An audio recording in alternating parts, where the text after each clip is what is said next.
Good work kay Sir Sol. Thanks mano, Haribol. Mga overexposed lang. Nasa, kung talagang you stand for it, nagiging aesthetic siya.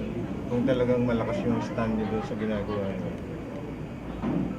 nagiging aesthetic siya. Pero kung wala, wala kayong confidence, wala rin eh. Kasi kayo mismo hindi kayo confident sa ginagawa. Pero pag confident, this is art, this is my art. Sino makaka-question? Wala, dahil individual ang art. So kahit na anong gawin nyo, panindigan nyo, do or die, that's it. Thank you po. Paano, Eric? Sir, thank you sir. Punta muna kami sa